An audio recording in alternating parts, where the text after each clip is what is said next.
Welcome everybody. So this week we're working a bit of my rendering techniques. So I've done two things. I've done blur as a post-processing step, and I've done a thing that's called ambient occlusion. In this case basically done like screen space ambient occlusion. So looking at these little textures or these cubes here, you see there's like a little line of additional shadowing that comes from this technique. So if I turn this off, you'll see that with it, like additional shadows are created, especially where these two cubes meet. So it gives you like additional depth information. So the way it's done is just open up a. Here we go. So the way it's done is, if in a situation here, if this goes into D, amazing drawing skills, right. So imagine you got the little cubes here at this kind of angle. So normally, if light would come, say, from this direction, then everything will be lit more or less equally. But in the real world, in like little corners like this, like less light will be captured. So you kind of want this area here to be a little bit darker to give additional depth to your image. So the way we do it is by, for every fragment that we render, so say if we render this little fragment, say over here,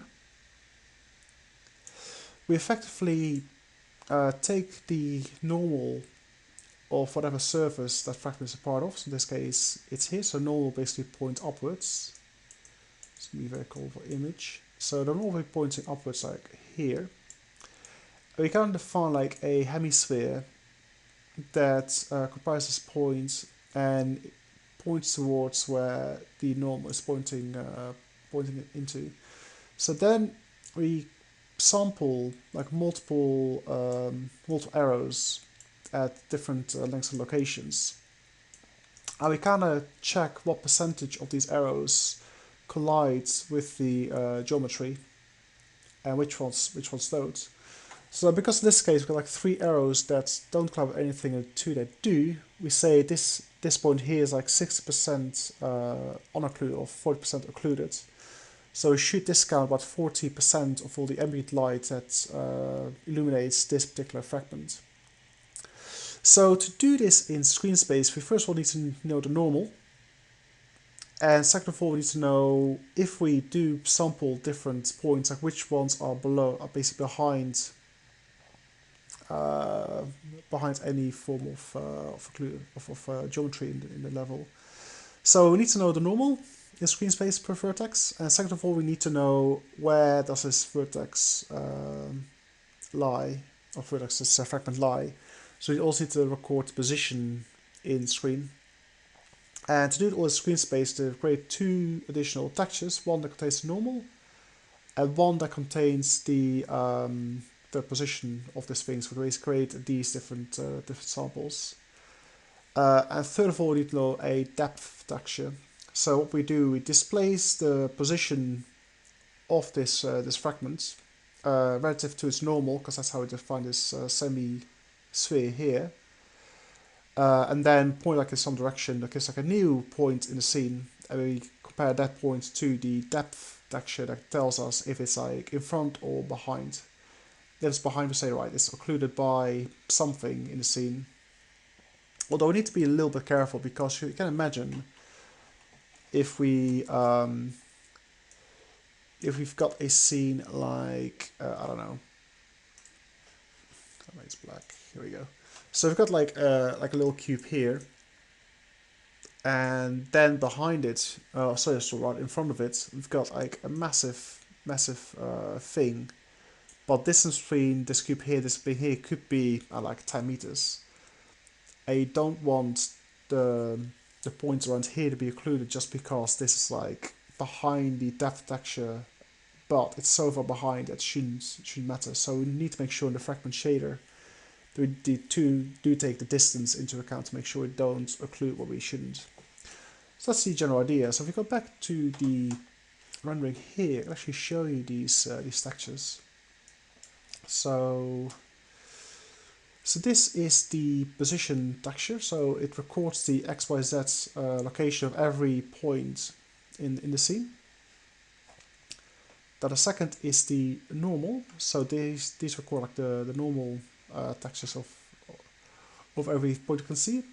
And based on that, we create an image like that. So for every vertex, we sample different locations and figure out how many of these are occluded. And you can see like at the location where many of them are occluded, there's like this little black line that basically tells you that many, if not all, are actually occluded. And we do about 64 samples per vertex in this instance. But you can see it's quite patchy, it's a bit weird. So if we would apply this, it looks really weird. So we do like a Gaussian blur effect over it to end up with something like this, which makes it a lot smoother, as you can see. So I can have like a different scene to give like a better idea. So you can see that the lines and the corners all additional occluded, so they appear a little darker. In addition to like this little submarine, just go away.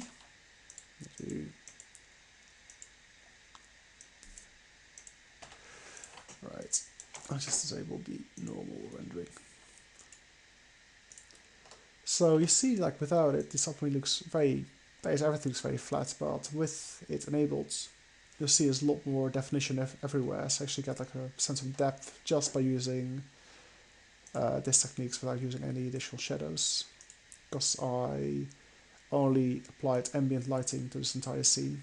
So without it, you basically see no shadowing at all. Whereas with enabled, it looks a lot better.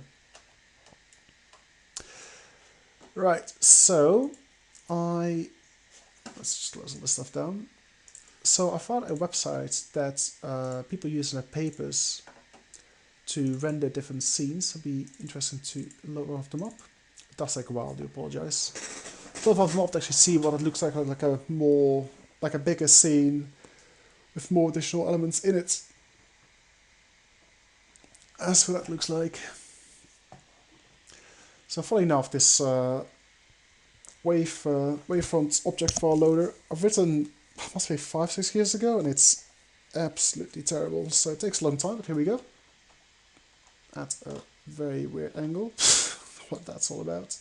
Okay, I'll just restart this. This doesn't make any sense. Right.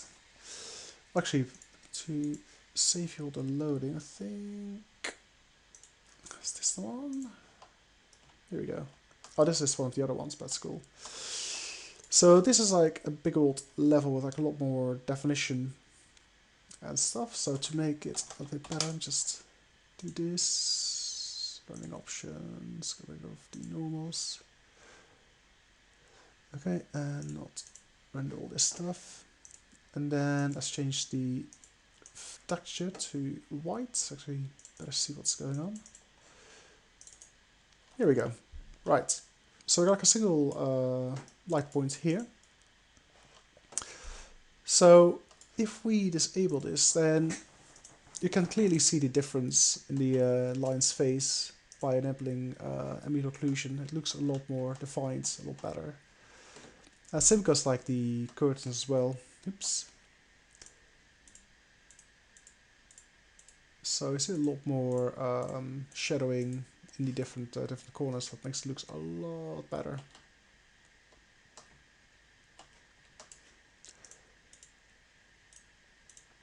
So I'm actually very pleased with this technique. The only thing is though, it actually tanks my FPS at the moment. So at the moment, let's see, rendering at with enable about 46 FPS, and if I disable it, it basically goes all the way up to 150. So I need to find a way to make this slightly better than it currently is.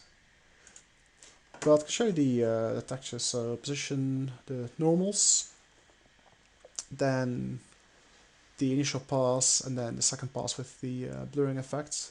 It tells you where additional shading should be happening. So it's really, really cool technique. So I gave like a little tour, so let me just put a few path nodes here, so if the lights move about the scene, just for fun. Funny enough, this is actually the first time I actually rendered a really, really big scene in my engine. I'm quite happy to notice actually works quite okay. I mean, stuff needs to be improved, but that's always the case. But I was quite frightened that by loading a scene as big as this, because I think it contains about 150,000 polygons. And I basically had to split it up even further to get the normals correctly, so it's probably double that. So yeah, so even with that, it actually does pretty well. Right, so what I'm going to do now is make this light additional few components to it. So it's active, moves really fast, and I'll link it to U, which is that U? Doesn't matter. Okay, so I'm going to link up all these bits here. So number 4, it's number 5, 5 is number 6. So I'm going to create like a pathway for the light through this scene. No, it goes way up there. Okay, cool. Like, where are you going? Alright, go over there, and then this one goes right. 7, you go to number 8. 8 goes to 9. So I'm going to set this up real quick, and then you have the light bounce around, so there's like an idea how this all looks like. 10. You go to 11. 12. Whoop.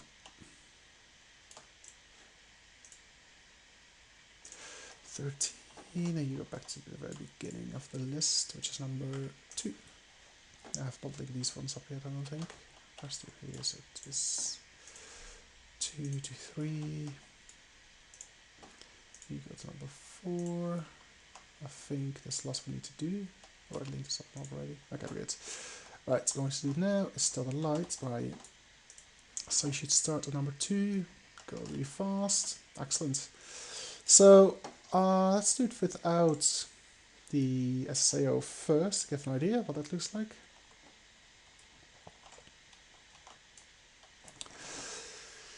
Okay, I might be going slightly too fast now. Okay, let's slow it down a little bit.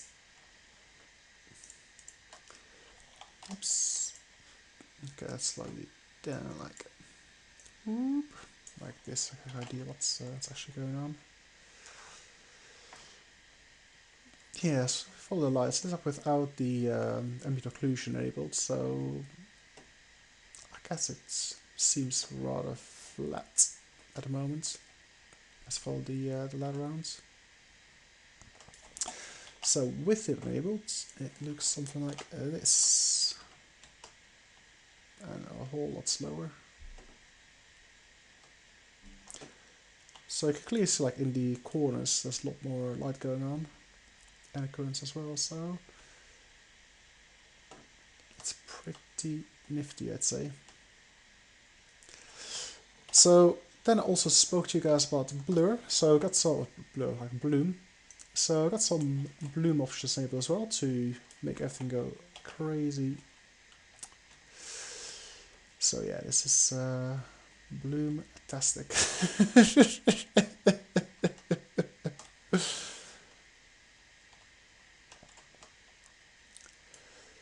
So yes, I've been working on different rendering options capabilities within the engine, and also extending the loader for wavefront files.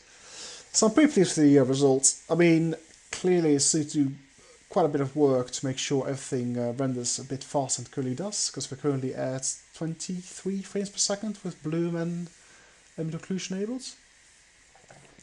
But yeah, that's basically all I've got for you this time around, so hope you enjoy, and I'll catch you guys next time.